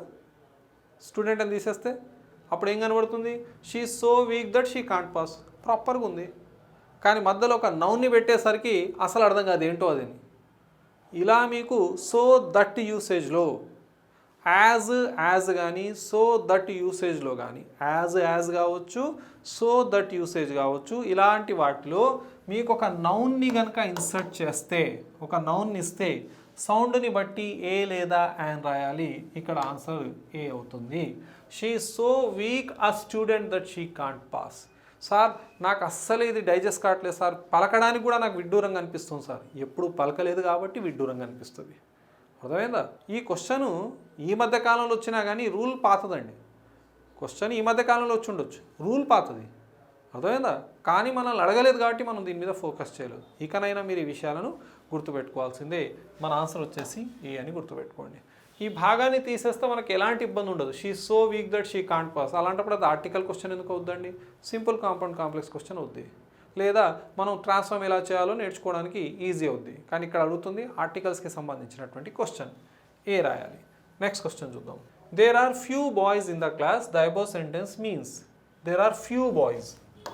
గుర్తుందా మీకు? ఫ్యూ అనేటటువంటిది కౌంటబుల్స్కి వాడాలని, లిటిల్ అనేటటువంటిది అన్కౌంటబుల్స్కి వాడాలని. వీటిని క్వాంటిఫైయర్స్ అంటారని ఆల్రెడీ మీకు నేర్పించాను. క్వాంటిటీని తెలుపుతాయి. అడ్జెక్టివ్స్లో ఒక భాగమైనటువంటి అడ్జెక్టివ్ ఆఫ్ క్వాంటిటీ, దానికి ఉన్న మరొక పేరే క్వాంటిఫైయర్స్. క్వాంటిటీని తెలిపేవి క్వాంటిఫైయర్స్ అవుతాయని గుర్తుపెట్టుకోండి. సంఖ్యను తెలిపేవన్నీ quantifiers. There are 20 students in the class. 20ని అండర్లైన్ చేస్తే సంఖ్యను తెలుపుతుంది కాబట్టి అడ్జెక్టివ్ అని పెట్టేయండి. దాన్నే క్వాంటిఫైయర్ అని కూడా అంటారని గుర్తుపెట్టుకోండి. కౌంటబుల్స్ ఫ్యూ వస్తుంది. ఇప్పుడు ఈ ఫ్యూ యొక్క మీనింగ్ హార్డ్లీ ఎనీ అంటే దాదాపు ఏం లేవన్నట్టు. దాదాపు ఏం లేవన్నట్టు నెగటివ్ మీనింగ్ ఇస్తుంది. క్వశ్చన్ ట్యాగ్స్ దగ్గర చెప్పాను. ఏ ఫ్యూ అంటే సమ్, కొంత, కొంతమంది. అర్థమైందా? సంఖ్యను సూచిస్తుంది. పాజిటివ్ ఇది. ఇదేమో నెగిటివ్ మీనింగ్ ఇస్తుంది. ఇది పాజిటివ్. దా ఫ్యూ ఇది కూడా పాజిటివ్ మీనింగే ఇస్తుంది. రెండు పాజిటివే. దా ఫ్యూ అంటే ఏంటంటే ఉన్నంతలోనే అంత. The few students who attended the class understood what are articles. ఉన్నంతలోనే కొంతమంది, ఉన్నరే కొంత, అందులో కొంతమంది. So the few is positive. A few is also positive. Few negative. Hardly any దాదాపు ఏం లేదన్నట్టు. Same applies to little. Little అంటే హార్డ్లీ ఎనీ. వాటర్ ఉన్నాయా పాట్లు అంటే there is little water available అంటే అసలు దాదాపు వాటర్ లేవన్నట్టే. ఏ లిటిల్ అంటే ఉన్నాయన్నట్టు, కొంత వాటర్ అక్కడ ఉందన్నట్టు. There is a little water. The little కూడా పాజిటివే. ఉన్నంతలోనే అంత. I drank the little water which was there in the bottle. ఉన్నంతలోనే అంత తాగేసా. పాజిటివ్. డన్. ఆల్రెడీ మీకు ఈ విషయాలు ఎక్స్ప్లెయిన్ చేశాను. ఇక్కడ ఏమి ఇచ్చాడు చూడండి. There are few boys in the class అంటే దాదాపు బాయ్స్ క్లాస్లో లేరు అన్నట్టు అర్థం. So there are some boys and no girls in the class. ఒకవేళ దీని ఆన్సర్ చేయాలి అంటే అయినా కానీ గర్ల్స్ యొక్క ప్రస్తావనే లేదు, అలా ఆప్షన్ ఉంది. ఉదాహరణకి ఏ ఫ్యూ బాయ్స్ అంటే కొంతమంది ఉన్నట్టు, కానీ అలా ఫ్యూ ఉంది, ఏ ఫ్యూ లేదు. There are only some boys in the class. Few boys అంటే దాదాపు ఎవరు లేరు అన్నట్టు. There are hardly any boys. Spelling కొంచెం రాంగ్ ఉంది ఇక్కడ. There are hardly any boys in the class. ఇది కరెక్ట్. ఎందుకంటే ఫ్యూ లేదా లిటిల్ హార్డ్లీ ఎనీ అనే మీనింగ్ని ఇస్తాయి. ఓకే. దెర్ ఆర్ మెనీ బాయ్సా? అసలే కాదు. సో ఆప్షన్ సి అవుతుందని గమనించాలి. ఓకేనా? ఇది మనల్ని ఒకవేళ నాలెడ్జ్ని అప్లై చేయమంటే ఇలాంటి క్వశ్చన్స్ వస్తాయండి. మనం ఈ క్వశ్చన్స్ని ట్యాకిల్ చేసేటప్పుడు మీకు ఒక విషయం అర్థమై ఉంటుంది. ఒక క్వశ్చన్ ఎక్స్ప్లెయిన్ చేయడానికి మనకు పట్టే టైము 10 seconds. ఇంకో క్వశ్చన్ ఎక్స్ప్లెయిన్ చేయడానికి పట్టే టైం 5 minutes. అంటే దాని యొక్క మెరిట్ ఎంత ఉందో ఆ మెరిట్ ఆధారంగానే మనం డిస్కషన్ చేయాలి.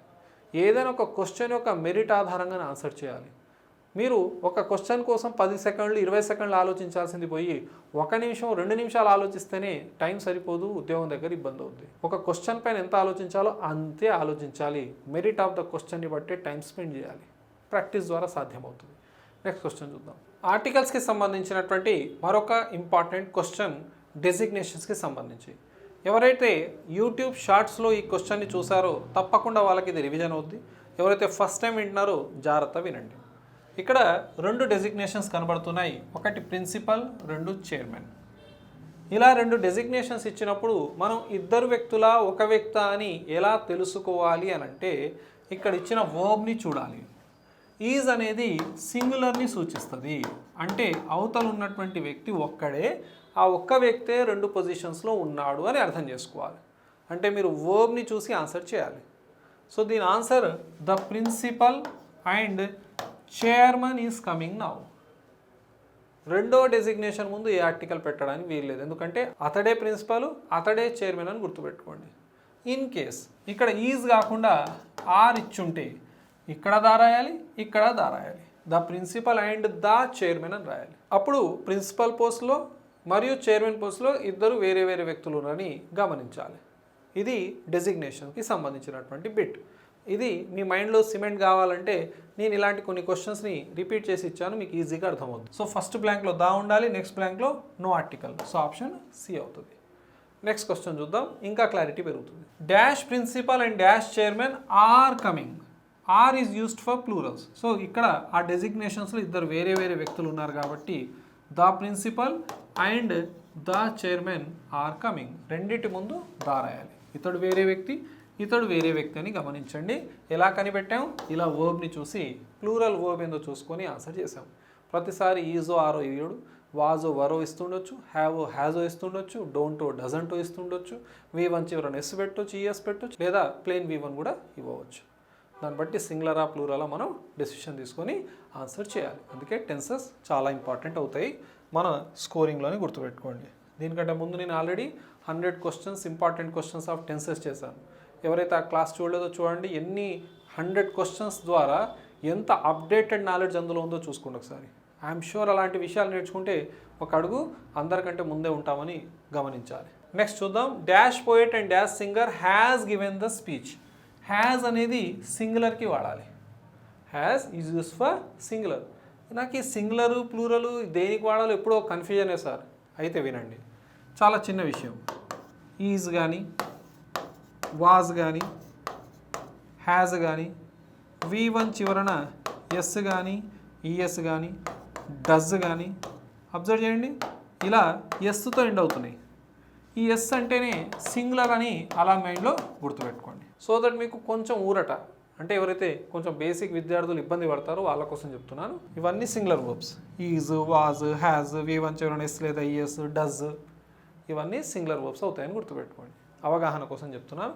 సో ఇక్కడ హ్యాజ్ ఏకవచనం, అంటే పోయెట్ ముందు ఎలాగో దారాస్తాం ఫస్ట్ డెసిగ్నేషన్ ముందు, సింగర్ ముందు కూడా దారాద్దామంటే ఇది ఏకవచనాన్ని సూచిస్తుంది కాబట్టి ఏ ఆర్టికల్ పెట్టొద్దు. అంటే ఆయనే పోయెట్, ఆయనే సింగరు అని గమనించాలి. So the no article, option C అవుతుంది. అంటే మీకు ఇక్కడ నేను ఏదైతే రూల్ చెప్పాను, ఓకేనా, దీన్ని జస్టిఫై చేస్తూ మీకు ఒక 3 క్వశ్చన్స్ కనబడ్డాయి ఇక్కడ. డన్. సో దట్ ఏంటంటే మీకు ఈజీగా ఈ విషయాల మీద అవగాహన పెరుగుతుందని.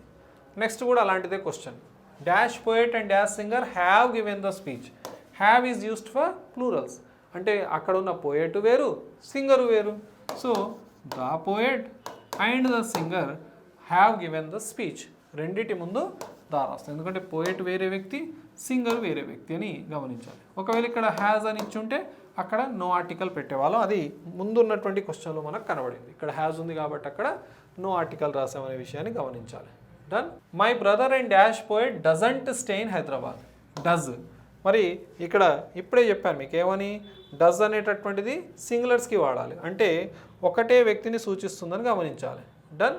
సో ఇక్కడ డజ్ ఉంది. My brother and poet. My brother ఎలాగో దాని ముందు మై అనేటటువంటి డిటర్మినర్ ఉంది, నో ఇష్యూస్. ఇక్కడ మనం ఏం రాయాలి, దా రాయాలంటే ఇక్కడ డజ్ ఉంది, ఏకవచనాలకు వాడాలి, అంటే నా బ్రదరే పోయెట్ అన్నట్టు. సో దీని ముందు నో ఆర్టికల్.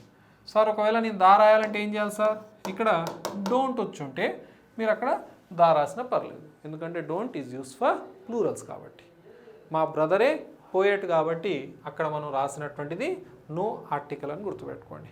ఎలా గమనించాలి సార్ అది, ఇక్కడ ఉన్నటువంటి వర్బ్ని చూసేసి ఆన్సర్ చేయాలి. సో మన ఆన్సర్ ఇక్కడ నో ఆర్టికల్. నెక్స్ట్ క్వశ్చన్ చూద్దాం. దీనికంటే ముందు చెప్పినటువంటి క్వశ్చన్స్ని తప్పకుండా మరొకసారి చూడండి, పూర్తి స్థాయిలో అర్థం చేసుకోవాలి. I met my friend on dash 5th September 2024. ఇక్కడ 5th ఇదొక ఆర్డినల్, గుర్తుందా మీకు? 1 నంబర్ అవుతుంది, ఫస్ట్ ఆర్డినల్ అవుతుంది, 2 నంబర్ అవుతుంది, సెకండ్ ఆర్డినల్ అవుతుంది, 3 నంబర్ అవుతుంది, థర్డ్ ఆర్డినల్ అవుతుంది, 5 fifth, 6 sixth, 7 seventh, 10 10th, 11 11th, good. 12 ordinal ఏందో చెప్పండి. 12th అన్నారు కదా, కరెక్ట్ కాదు. 12 యొక్క ఆర్డినల్ వచ్చేసి 12th. స్పెల్లింగ్ చూడండి, ఎఫ్ ఉండాలి. It is not 12th, it is 12th. F పలకాలి కూడా. సో స్పెల్లింగ్ కూడా స్టార్ మార్క్. సందర్భం వచ్చింది కాబట్టి ఈ విషయం చెప్పాను. ఆర్డినల్స్, ఇవన్నీ ఆర్డినల్స్. వీటి ముందు దా రాయాలి. I met my friend on the 5th September 2024. Sir అది డేట్ కదా సార్ అంటే అది డేట్ అయినప్పటికీ ఇక్కడ మనకు ఆర్డినల్ రూపంలో కనబడుతుంది కాబట్టి దా రాయాలి. సో మన ఆన్సర్ ఏమవుతుంది, దా అవుతుంది. నెక్స్ట్ క్వశ్చన్ చూద్దాం. Dash whole class was absent. ఒక విషయం గుర్తుపెట్టుకోండి, హోల్ అనే పదం ముందు దా రాయాలి, ఆల్ అనే పదం తర్వాత దా రాయాలి, ప్రొవైడెడ్ ఇక్కడ కౌంటబుల్స్ ఉండాలి. ఉదాహరణకు ఆల్ ద స్టూడెంట్స్ అని అనవచ్చు, కానీ ఆల్ ద షుగర్ అనడానికి లేదు. Sugar is uncountable. అలాంటప్పుడు ఆల్ తర్వాత దా రాదు. ఓకేనా, ఆల్ తర్వాత మనం దా రాయాలంటే ఖచ్చితంగా అవతల మనకు కౌంటబుల్ ఉండాలి. ఒకవేళ ఆల్ తర్వాత మనకు అన్కౌంటబుల్ ఇస్తే మాత్రం దా రాయడానికి వీల్లేదు. ఇది ఆల్కి దాకి మధ్యలో ఉన్నటువంటి రిలేషన్ పైన మనకు ఉండాల్సినటువంటి నాలెడ్జ్. హోల్ అనే పదం వస్తే దా రాసేసేయండి. So the whole class was absent. ఒకప్పుడు అబ్సెంట్ కూడా అడగబడ్డటువంటి స్పెల్లింగ్, దాన్ని నెగ్లెక్ట్ చేస్తాం మనం. ఎస్ తర్వాత సి ఉందనుకుంటారు చాలామంది. లేదండి, ABSENT, అబ్సెంట్. ఇక్కడ ఆన్సర్ వచ్చేసి సి. నెక్స్ట్ క్వశ్చన్ చూద్దాం. Dash Rajputs are the brave people. ఇక్కడ రాజ్పుత్స్ అనేటటువంటిది ఎంటైర్ ఫ్యామిలీని సూచిస్తుంది. ఖాన్స్ ఎంటైర్ ఫ్యామిలీని సూచిస్తుంది. నాయక్స్ ఎంటైర్ ఫ్యామిలీని సూచిస్తుంది. రెడ్డిస్ ఎంటైర్ ఫ్యామిలీని సూచిస్తుంది. రావుస్ ఎంటైర్ ఫ్యామిలీని సూచిస్తుంది. ఓకేనా, నాయుడుస్ ఎంటైర్ ఫ్యామిలీని సూచిస్తుంది.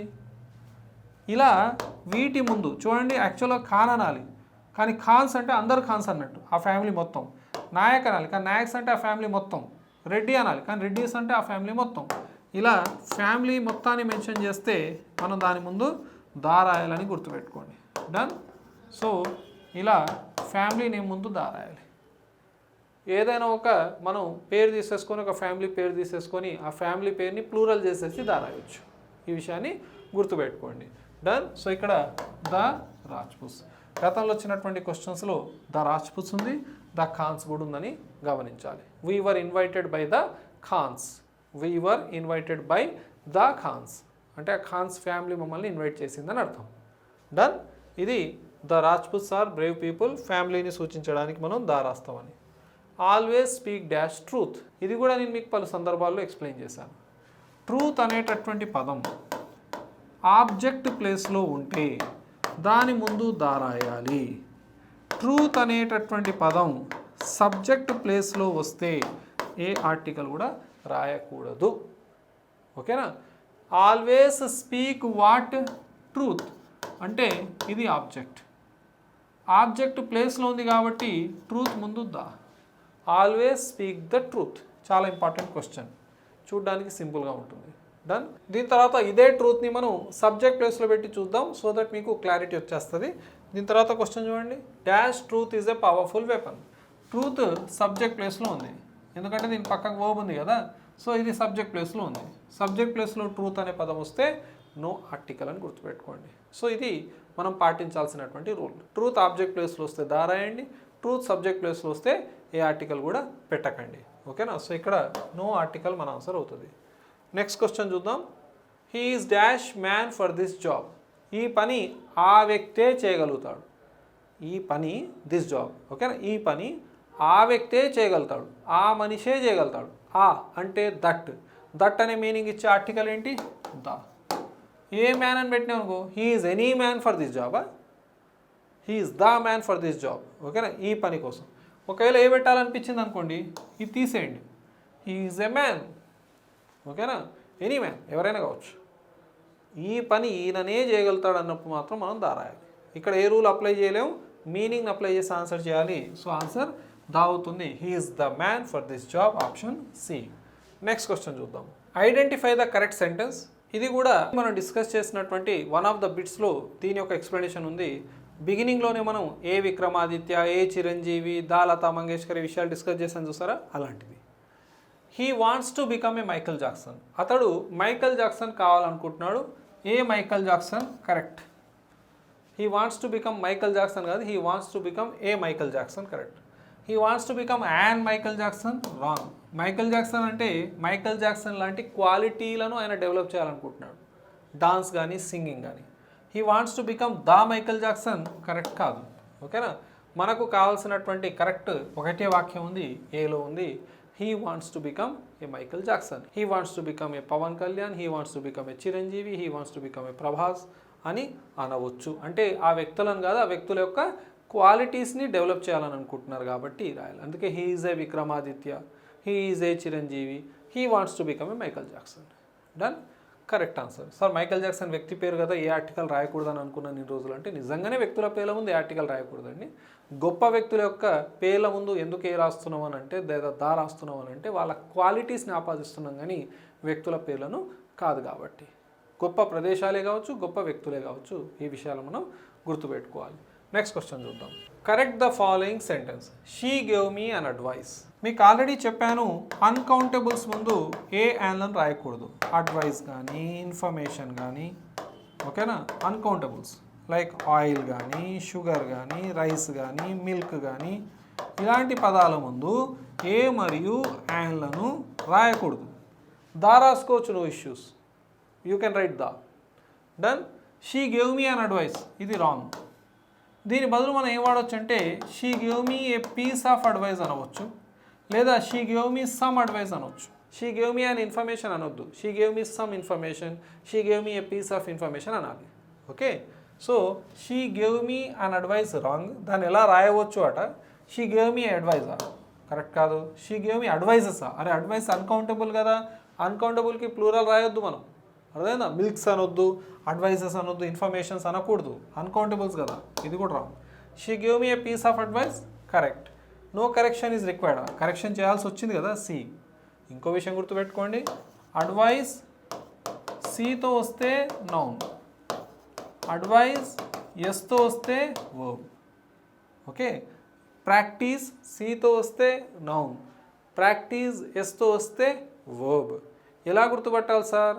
నౌన్ అయితేనేమో వాక్య ప్రారంభంలో లేదా చివరిలో ఉంటుంది, అంటే వస్తేనేమో సబ్జెక్ట్గా లేదా ఆబ్జెక్ట్గా వస్తుంది. ఓకే, అదే ఎస్ వస్తుంది, వర్బ్గా వస్తుంది. ఉదాహరణకు ఐ అడ్వైజ్ హిమ్ అని అన్నాం. ఇప్పుడు చెప్పండి, ఐ ఏంటి? సబ్జెక్ట్. సబ్జెక్ట్ పక్కకు ఉన్నది ఏంటి? వర్బ్. అందుకే ఇక్కడ ఎస్ రాసాం, సి రాయడానికి వీల్లేదు. ఇది చూడండి, ఇక్కడ ఎందుకు సి ఉంది? ఎందుకంటే ఇది ఆబ్జెక్ట్ ప్లేస్లో ఉంది. కాబట్టి సబ్జెక్ట్ లేదా ఆబ్జెక్ట్ ప్లేస్లో వస్తే అడ్వైజ్లో సి ఉంటుంది, నౌన్ ప్లేస్. సో ఇక్కడ a piece of advice correct answer అవుతుంది. ఇన్ కేస్ సమ్ అడ్వైస్ ఉన్నా కానీ కరెక్ట్ ఆన్సర్ అయ్యేది. ఓకే, గుర్తుండాలి. నెక్స్ట్ క్వశ్చన్ చూద్దాం. Choose the sentence which correctly omits the article. Omission of articles మనకు ఆల్రెడీ తెలుసు. అందులో ఈ కింది వాళ్ళు ఏది కరెక్ట్ అట. She went to the church to attend the prayers. ఆమె చర్చ్కి ప్రేయర్స్ని అటెండ్ అవ్వడం కోసం వెళ్ళింది. అంటే ప్రైమరీ పర్పస్. ఇది ప్రైమరీ సెకండరీ పర్పస్కి సంబంధించినటువంటి క్వశ్చన్. మీకు గుర్తుందా?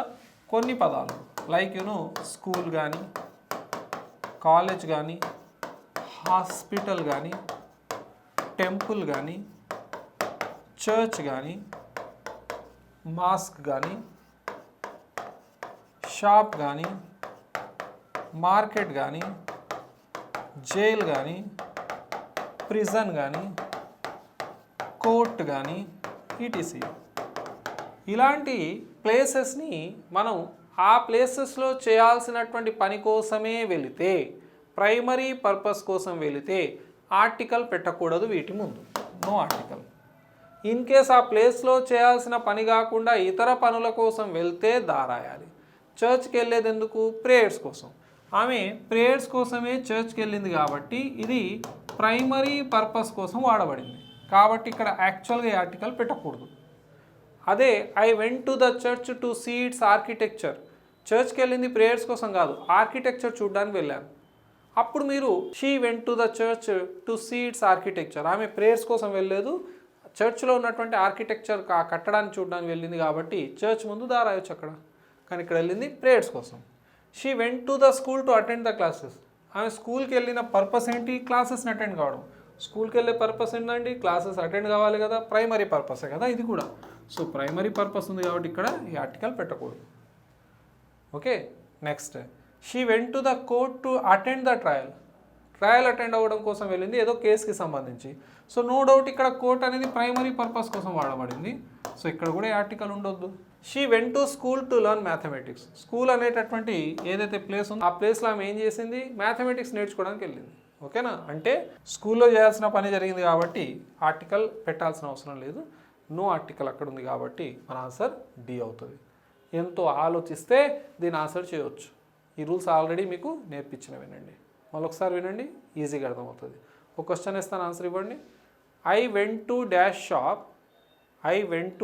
Shop to collect my bike keys. ఇప్పుడు చెప్పండి, నో ఆర్టికల్ దానా? ఎస్, దా. ఎందుకు? షాప్కి వెళ్ళాల్సిన పని ఏంటి? ఏదైనా కొనుక్కోవాలి లేదా అమ్మాలి. అలాంటిది నా కీ మర్చిపోయాను కాబట్టి కీ కోసం వెళ్ళాను షాప్కి. సెకండరీ పర్పస్ అయింది కాబట్టి దా రాయాలి. I went to dash shop to buy chocolates. షాప్కి ఎందుకు వెళ్ళాను? చాక్లెట్స్ కొనడానికి. Primary purpose.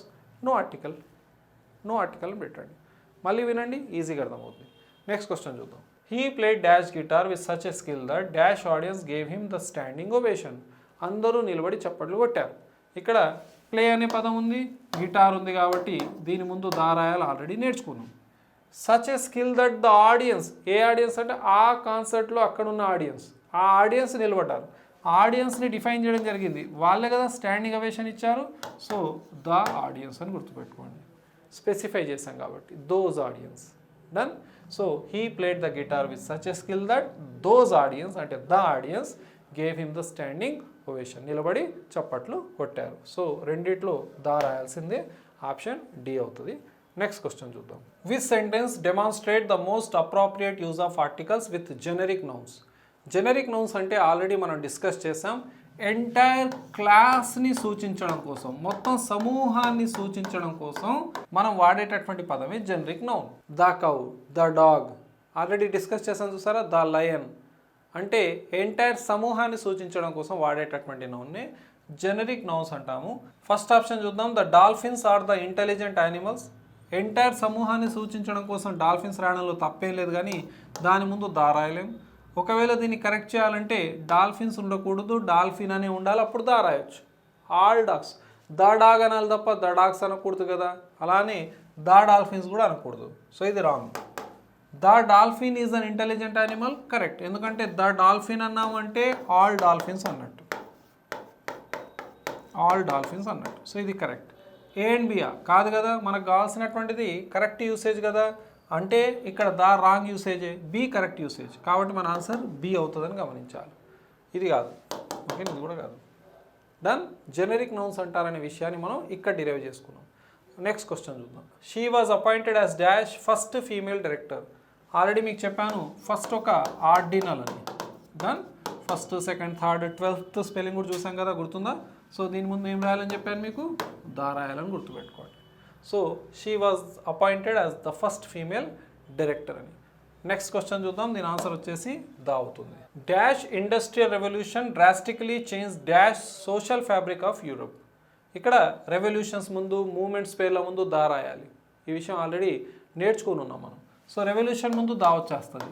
The industrial revolution, the French revolution, movements ముందు కూడా దా రాయాలి. ఓకేనా? హవెవర్ ఇక్కడ the industrial revolution drastically change dash social fabric of Europe. Social fabric అంటే కల్చర్. ఓకేనా? కల్చరల్ రిలేషన్షిప్ని సోషల్ ఫ్యాబ్రిక్ అంటారు. ఇండస్ట్రియల్ రెవల్యూషన్ వచ్చిన తర్వాత కల్చర్లో ఎన్నో మార్పులు వచ్చాయి. ఏ కల్చరు? యూరప్ యొక్క కల్చర్ అని స్పెసిఫై చేస్తున్నాం కాబట్టి the social fabric of Europe అనేది కరెక్ట్ ఆన్సర్ అవుతుంది. సో రెండింటి ముందు దా రాయాలి, ఆప్షన్ బిలో ఉంది. The industrial revolution drastically change the social fabric of Europe. ఎందుకు ద సోషల్ ఫ్యాబ్రిక్ అన్నాం సార్ అంటే దేని యొక్క సోషల్ ఫ్యాబ్రికో మెన్షన్ చేయబడ్డది, ఆఫ్ యూరప్ అని మెన్షన్ చేయడం జరిగింది, అందుకే అక్కడ దా రాశాను. నెక్స్ట్ క్వశ్చన్ చూద్దాం. She red dash book on dash evolution of language. ఇక్కడ ఆమె ఒక పుస్తకం చదివింది ఎవల్యూషన్ ఆఫ్ లాంగ్వేజ్ పైన. ఓకేనా సార్, ఏం రాద్దాం? ఇక్కడ ఏ రాయాలి. సార్ ఎవల్యూషన్ ఆఫ్ లాంగ్వేజ్ అని స్పెసిఫై చేస్తున్నాం కాబట్టి రాసేద్దాం సార్. ఎవల్యూషన్ ఆఫ్ లాంగ్వేజ్ పైన ఒకటే పుస్తకం లేదు, చాలా పుస్తకాలు ఉన్నాయి కాబట్టి ఏ రాయాల్సి వచ్చింది అక్కడ. ఓకేనా, ఏదో ఒక పుస్తకం చదివింది, దేనిపైన? ఏ సబ్జెక్టు పైన? ఎవల్యూషన్ ఆఫ్ లాంగ్వేజ్ అనేటటువంటి సబ్జెక్ట్ పైన. మరి సబ్జెక్ట్ల పేరు ముందు ఏ ఆర్టికల్ రాయాలి? ఏ ఆర్టికల్ రాయకూడదు. Done. So she read a book on evolution of language. First దాని ముందు ఏ, తర్వాత నో ఆర్టికల్. Option D. మనసూప్ కోట్లేదు సార్, బుక్ స్పెసిఫై చేస్తాం sir. She read that book sir, this book sir అంటే ఎవల్యూషన్ పైన ఎన్నో పుస్తకాలు ఉన్నాయి కాబట్టి అందులో ఒక పుస్తకాన్ని ఆమె చదివింది. అదేదో ఒక పుస్తకం, సబ్జెక్టు పేర్ల ముందు ఏ ఆర్టికల్ రాయకూడదు కాబట్టి ఇక్కడ ఏ ఆర్టికల్ కూడా రాయలేదు. మనం అనుకున్నదే కరెక్ట్ ఆన్సర్ ఉండాలన్న ఆలోచనని తీసేసేయాలి. కరెక్ట్ ఆన్సర్ ఏదో నేర్చుకుంటే బెటర్గా ఉంటుంది. నెక్స్ట్ క్వశ్చన్ చూద్దాం. Which sentence demonstrates the correct omission of article in scientific writing? Scientific రైటింగ్కి సంబంధించి ఏ వాక్యంలో ఆర్టికల్ యూసేజ్ కరెక్ట్గా ఉంది చూద్దాం.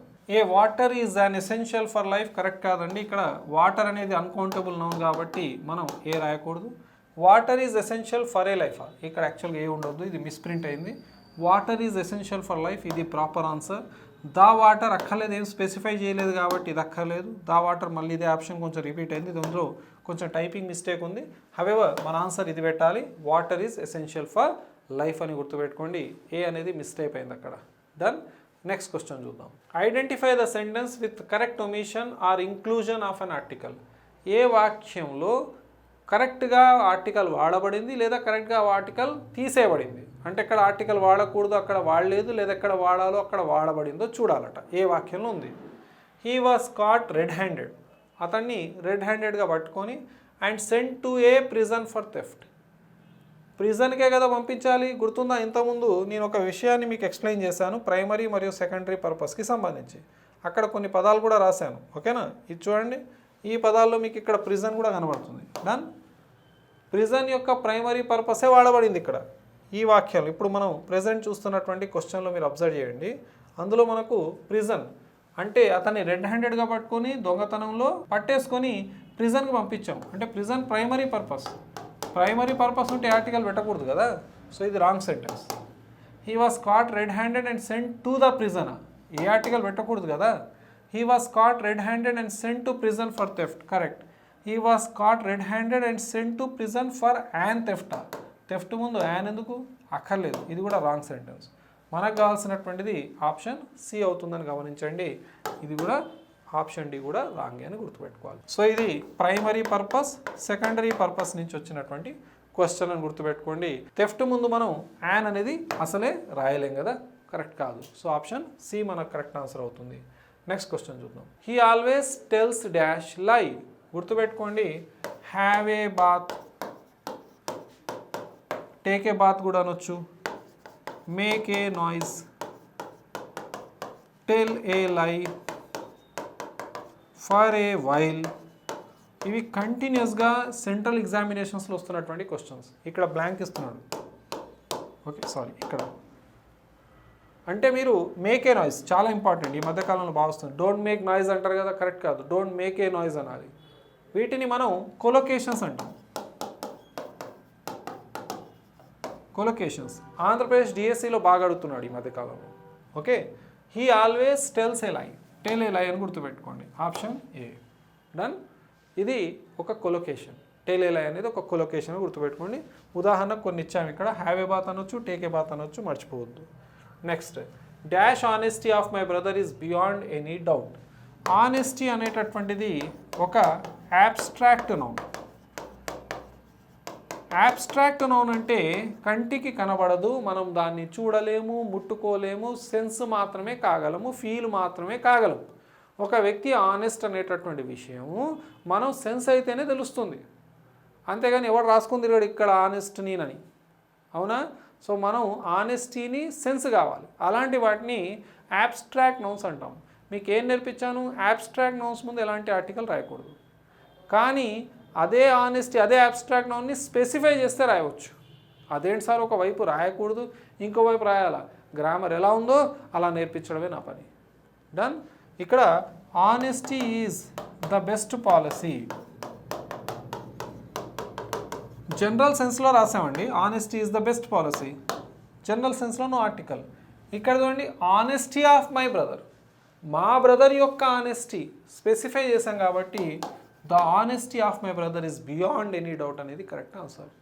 ఇన్ని రోజులు మీరు ఏం నేర్చుకున్నారో దానికి విరుద్ధంగా కొన్ని విషయాలు ఇక్కడ నేర్చుకోవాల్సి వస్తుంది, తప్పదు, గుర్తుండాలి. ఆన్సర్ ఇక్కడ సి అవుతుంది. అర్థమైందా? ఎట్టి పరిస్థితిలో రాంగ్ చేయడానికి వీల్లేదండి. నెక్స్ట్ క్వశ్చన్ చూద్దాం. Find the incorrect sentence. A good breakfast is necessary. మీకు గుర్తుందా? మీల్స్ ముందు నో ఆర్టికల్, అంటే బ్రేక్ఫాస్ట్ ముందు నో ఆర్టికల్, లంచ్ ముందు నో ఆర్టికల్, ఓకేనా, డిన్నర్ సప్పర్ ముందు నో ఆర్టికల్. కానీ వాటిని డిఫైన్ చేసినప్పుడు రాయవచ్చు. ఎలాంటి బ్రేక్ఫాస్ట్, ఎలాంటి డిన్నర్ అని మెన్షన్ చేస్తే ఆర్టికల్ పెట్టవచ్చు, అవునా? So a good breakfast is necessary, correct. I take breakfast at 7 AM, correct. ఎందుకంటే బ్రేక్ఫాస్ట్ ముందు ఏ ఆర్టికల్ పెట్టలేదు, ఇక్కడ డిఫైన్ చేసాం కాబట్టి ఏ రాసాం. ఏ డిన్నర్ పార్టీ కరెక్ట్. ఎందుకంటే డిన్నర్ అనే దానికంటే కూడాను అది అడ్జెక్టివ్గా మారింది, పార్టీ అనే నౌన్ కోసం. ఏ డిన్నర్ పార్టీ, ఓకేనా. నన్. ఇప్పుడు ఇచ్చిన వాక్యాలు ఏది ఇన్కరెక్ట్ అట? ఇది కరెక్టే, ఇది కరెక్టే, ఇది కరెక్టే. ఒక్కటి కూడా ఇన్కరెక్ట్ లేదు కాబట్టి ఆప్షన్ డి నన్గా మీరు ఆన్సర్ చేయాలి, ఓకేనా. ఇంకా అపోహలు ఏముంటాయంటే ఇలా ఇన్కరెక్ట్ ఇస్తే ఇలా నన్ను అనేది ఇవ్వడట కదా సార్. ఇలాంటిది ఎన్నో సందర్భాలు ఎగ్జామ్లో వచ్చిందండి. పాత పద్ధతులను వదిలేసి ఎలా క్వశ్చన్ పేపర్ మారుతుందో దాని ఆధారంగానే మీ విషయాలు నేర్చుకోవాలని గుర్తుపెట్టుకోండి. అర్థమైందా? ఎవరి సలహాలు మనం ఏం పాటించనక్కర్లేదు, గ్రామర్లో ఏముందో అలానే నేర్చుకోండి. అర్థమైందా? అందుకే నేను అక్కడ ఏం రాయబడి ఉందో గ్రామర్లో అదే నేర్పిస్తాను, so that we should not make any mistake అని గుర్తుపెట్టుకోండి. సో ఇక్కడ ఆప్షన్ డి నన్ అవుతుంది. నెక్స్ట్ క్వశ్చన్ చూద్దాం. We enjoyed a lot in dash summer season. మీకు గుర్తుందా? సీజన్స్ పేర్ల ముందు ఏ ఆర్టికల్ పెట్టకూడదు.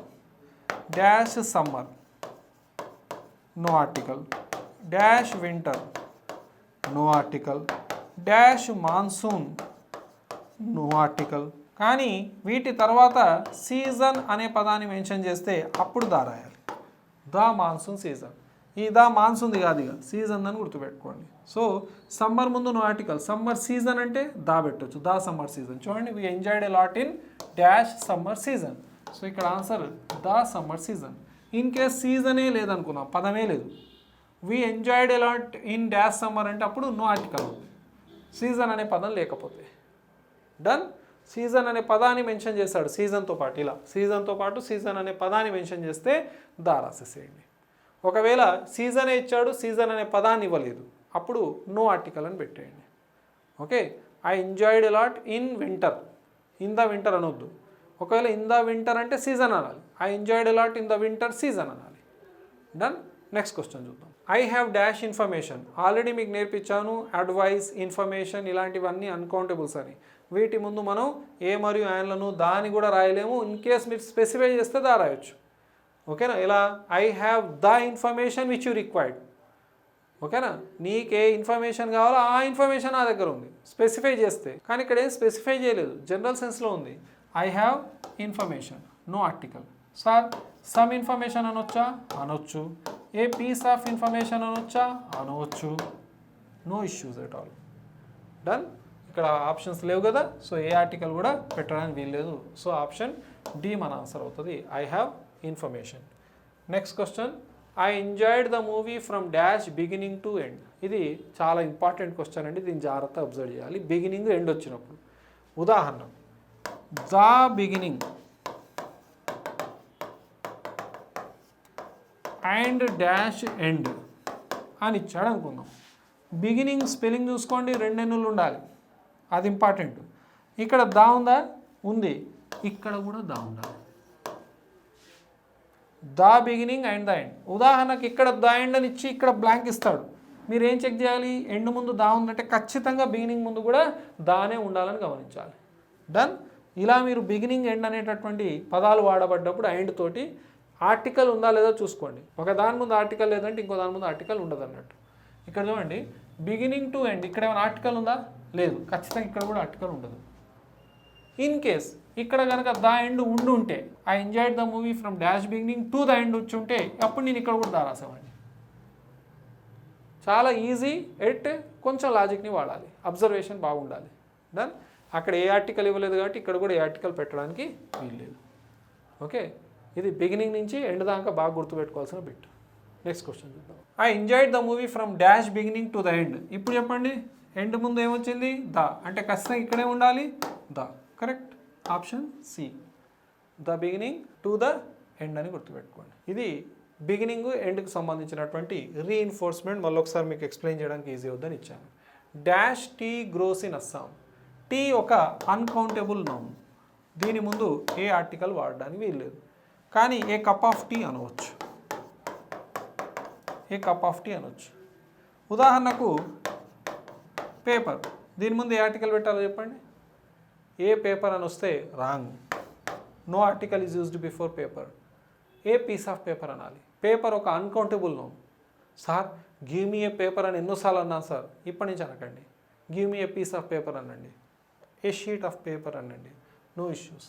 సో టీ ముందు నో ఆర్టికల్. ఓకే, ఇదే టీ మనం స్పెసిఫై చేస్తే దా రాయొచ్చు. The tea of Assam is world famous. The tea of Assam is world famous. అప్పుడు మనం రాయొచ్చు దా. డన్.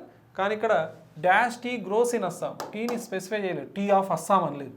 ఓకేనా, అలాంటప్పుడు ఇక్కడ ఆర్టికల్ పెట్టడానికి వీల్లేదు. డన్. సో ఇవి మనం ఈ సెషన్లో నేర్చుకున్నటువంటి 50 క్వశ్చన్స్ అండి. యాక్చువల్గా మనం 100 క్వశ్చన్స్ని నేర్చుకోవాలి, బట్ వీడియో యొక్క లెంత్ చాలా ఎక్కువైపోద్ది. ఆ తర్వాత మనకు ఎక్కడో చోట ఏమవుతుందంటే నేర్చుకునేటప్పుడు ఎక్కువసేపు అదే కంటిన్యూ చేసుకుంటూ వెళ్తే ఓ రకమైనటువంటి దానిపైన మనకు అవర్షన్ వస్తుంది. కాబట్టి 50 క్వశ్చన్స్ని ఈ సెషన్లో, నెక్స్ట్ సెషన్లో మిగతా 50 క్వశ్చన్స్ని కవర్ చేసేస్తాం. లైక్ టెన్సెస్ ఎలా చేసామో అలానే. అండ్ మేక్ షూర్ దట్ ప్రతి క్వశ్చన్ దగ్గర మీరు ఎంతో కొంత నాలెడ్జ్ని, అడిషనల్ నాలెడ్జ్ని గెయిన్ చేశారు. తప్పకుండా గుర్తుపెట్టుకోవాలి. సో ఈ విషయాలను మీరు నేర్చుకుంటూ ఉండండి. And make sure that you do not commit any mistakes in your upcoming examinations. Done. ఈ క్లాస్ మీకు నచ్చినట్లయితే లైక్ చేయండి. మీ ఫ్రెండ్స్ ఎవరైనా కాంపిటేటివ్ ఎగ్జామినేషన్స్ కోసం ప్రిపేర్ అవుతున్నారో వాళ్ళకి తప్పకుండా షేర్ చేయండి. అదేవిధంగా నా ఛానల్ని సబ్స్క్రైబ్ చేసుకోవడం మర్చిపోకండి for further videos. Thank you very much. Have a nice day. See all of you.